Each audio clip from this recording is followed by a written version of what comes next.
Friends, welcome back. मैं हूँ jenny, आपकी ट्रेनर, और आप देख रहे हैं मुझे लर्न एक्सपर्ट, जहाँ आप सीखते हैं इंग्लिश थ्रू हिंदी। आप सभी को मैं दिल से थैंक यू कहना चाहती हूँ फॉर लाइकिंग माई वीडियोस, और आप मुझे कमेंट्स में मेरे सिखाए हुए फ्रेजेस के ज़रिए मुझे कमेंट्स कर रहे हैं, मुझे जवाब दे रहे हैं, which is really sweet. Thank you so much. अगर आगे भी आपको मेरे लेसन्स मिस ना करने हो तो जल्दी से इस वीडियो को लाइक कीजिए, सब्सक्राइब कीजिए, और उसके बाजू में एक छोटी सी घंटी है, उसे भी प्रेस कीजिए। चलिए तो शुरू करते हैं हमारा आज का लेसन, जिसके बारे में मुझे कई लोगों ने कमेंट्स में कहा कि एक्सप्रेस करना किसे कहते हैं, या ऐसे कौन से वर्ड्स होते हैं जेनी जिससे हम एक्सप्रेस करते हैं। तो आपकी कंफ्यूजन दूर करने के लिए मैं कुछ ऐसे वर्ड्स लेके आई हूँ जिससे आपको पता चल जाएगा कि एक्सप्रेसिव वर्ड्स होते कौन से हैं, उनका मीनिंग क्या है और उन्हें किस तरह इस्तेमाल किया जाता है। तो शुरू करते हैं हमारे पहले वर्ड से। तो हमारा पहला वर्ड है एंथुसियास्टिक। एंथुसियास्टिक, अब इसका मतलब क्या है और ये क्या एक्सप्रेस करता है। एंथुसियास्टिक का मतलब है उत्साही, जो एंथुसियाज्म वर्ड से आया है, जिसका मतलब है उत्साह। जब कोई व्यक्ति उत्साह से भरा रहता है, उस वक्त हम इस वर्ड के जरिए वह उत्साह एक्सप्रेस करते हैं। जैसे कि मैं हमेशा अपने काम को लेके बहुत ही उत्साहित रहता हूँ। I am always very enthusiastic regarding my work. Rihan अपने नए प्रोजेक्ट को लेके बहुत ही उत्साहित है। Rihan is extremely enthusiastic for his new project. मैं इंग्लिश सीखने के लिए बहुत ही उत्साहित रहता हूँ। I am always very enthusiastic to learn English. तो दोस्तों, यहाँ आपने देखा कि आपकी उत्सुकता किसी भी काम को लेके बताने के लिए या कितना कमाल वर्ड है जो हमने अभी अभी सीखा। चलिए बढ़ते हैं हमारे दूसरे वर्ड की तरफ। हमारा दूसरा वर्ड बहुत ही कॉमन है, आपने सुना भी होगा, जो है टॉकेटिव। टॉकेटिव का मतलब होता है बातूनी, जिन्हें ज़्यादा बात करना पसंद है या बहुत कुछ अपनी बातों के ज़रिए एक्सप्रेस करते हैं, उन्हें टॉकेटिव कहा जाता है। हमें ऐसे लोग मिलते ही रहते हैं, कभी कभी हमें बहुत ही प्यारे लगते हैं और कभी कभी हमें बहुत ही बोरिंग क्योंकि हमारा मूड नहीं रहता होगा। एनीवेज तो कभी आपको कोई बातूनी फ्रेंड या कॉलीग या पड़ोसी के बारे में कुछ एक्सप्रेस करना हो या तो बताना हो, तो आप कैसे बताएंगे। जैसे कि मेरी रूममेट बहुत ही बातूनी है। माई रूममेट इज़ वेरी टॉकेटिव। मेरी पड़ोसी बहुत ही बातूनी है। My neighbour is very talkative. Jenny बिल्कुल भी बातूनी नहीं है। Jenny is not so talkative. ये हमारा दूसरा एक्सप्रेसिव वर्ड था, जो बहुत ही कॉमनली यूज्ड है, लेकिन हमें नहीं पता रहता कि हमें कैसे एक्सप्रेस करना चाहिए। तो अब आई एम श्योर आप समझ गए होंगे। तो चलिए बढ़ते हैं हमारे नेक्स्ट वर्ड की तरफ, जो है इंस्पिरेशनल। इंस्पिरेशनल, ये वर्ड भी आपने सुना होगा, लेकिन इसका मतलब क्या है और ये क्या एक्सप्रेस करता है। इसका मीनिंग है प्रेरणादायक या प्रेरणात्मक। इंस्पिरेशनल वर्ड इंस्पायर से बना है, जिसका मतलब है प्रेरित करना। जब हमें किसी की बातें या किसी का व्यवहार बहुत ही प्रेरणादायक लगता है, वह फीलिंग को एक्सप्रेस करने के लिए इस वर्ड का इस्तेमाल किया जाता है। जैसे कि सारी पौराणिक कहानियाँ बहुत ही प्रेरणादायक रहती हैं। All mythological stories are very inspirational. जी, कल जो किताब मैंने पढ़ी वो बहुत ही प्रेरणादायक थी। The book which I read yesterday was extremely inspirational. ये गीत बहुत ही प्रेरणादायक है। This song is so inspirational.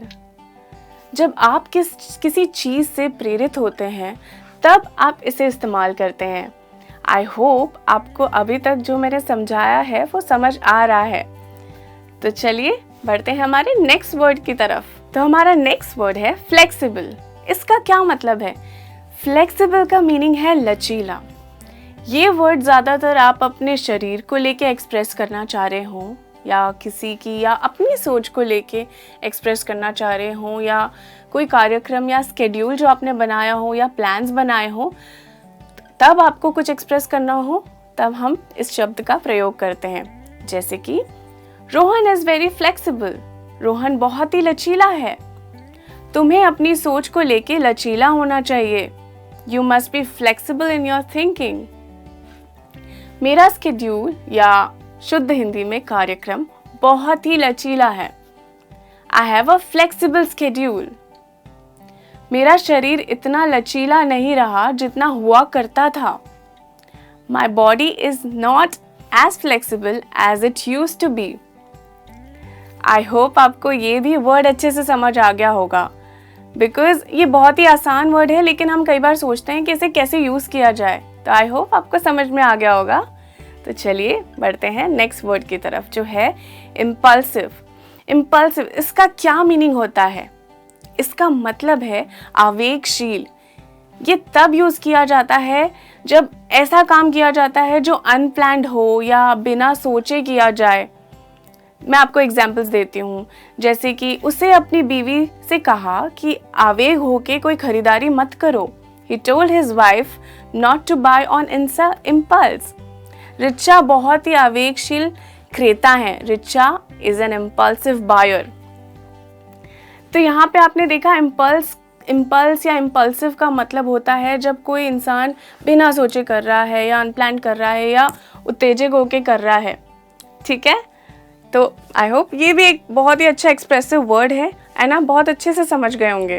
तो चलिए बढ़ते हैं हमारे नेक्स्ट वर्ड की तरफ, जो है कन्विंसिंग या कन्विंस।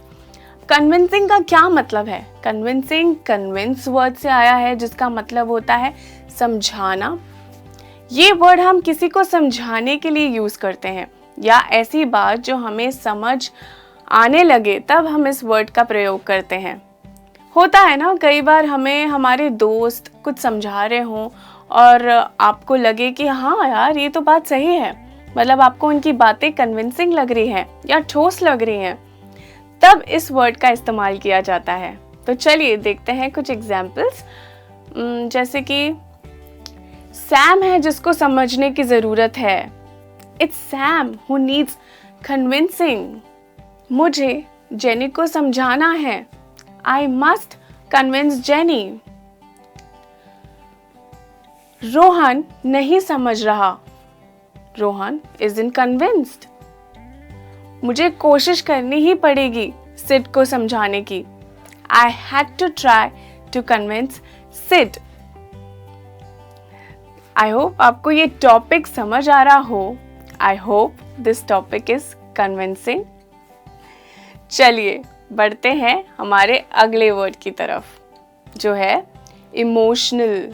ओहो, इमोशनल का मतलब क्या है? इमोशनल का मतलब आप सब जानते होंगे, जो नहीं जानते तो इसका मतलब होता है भावुक। इमोशनल वर्ड इमोशन से आया है, जिसका मतलब है भावना। जब हम किसी की बातों को लेके या किसी इंसान को लेके भावुक हो जाते हैं, उस फीलिंग को व्यक्त करने के लिए इस वर्ड का इस्तेमाल किया जाता है। जैसे कि मैं बहुत ही भावुक इंसान हूँ। I'm a very emotional person. Amit अपनी भावुकता को रोक नहीं पाया। Amit couldn't control his emotions. Rohit ने बड़ी भावुक स्पीच सुनाई। Rohit made an emotional speech. मैं कोशिश कर रही हूँ कि ज़्यादा भावुक ना बनूं। I am trying not to get emotional. Divorce ने उस व्यक्ति को भावुक घाव दिए। The divorce left the man with an emotional wounds. I hope आपको ये वर्ड का भी मतलब अच्छे से समझ में आ गया होगा। तो मैंने दोस्तों कुछ ऐसे वर्ड्स आपको बताए जो किसी भी फीलिंग को एक्सप्रेस करने के लिए बने हैं। जहाँ आपको समझ में ना आए कि मैं इस वर्ड को किस तरह से एक्सप्रेस करूं, या मुझे इसका मतलब तो पता है लेकिन मैं इसे कहाँ पे यूज़ करूं या इसे कहाँ डालूं कि मेरा सेंटेंस सही बने और मेरी फीलिंग्स भी एक्सप्रेस हो जाए, तब आप इन वर्ड्स का आराम से इस्तेमाल कर सकते हैं। और ये कुछ ऐसे अच्छे वर्ड्स हैं जो सुनने में भी बहुत अच्छे लगते हैं। आई होप आपको मेरा ये लेसन बहुत ही काम आया होगा और आपको बहुत पसंद आया होगा। अगर आपको बहुत अच्छा लगा तो आप मुझे दोबारा कमेंट्स में फ्रेजेस के ज़रिए या अपने स्टाइल में मुझे बता सकते हैं कि ये लेसन आपको कैसा लगा। और हाँ, सब्सक्राइब करना मत भूलिएगा। तो मैं जल्द मिलूँगी आपको एक नए लेसन के साथ। तब तक कि आप अपना ख्याल रखिए और इंग्लिश की प्रैक्टिस करते रहिए। बाय।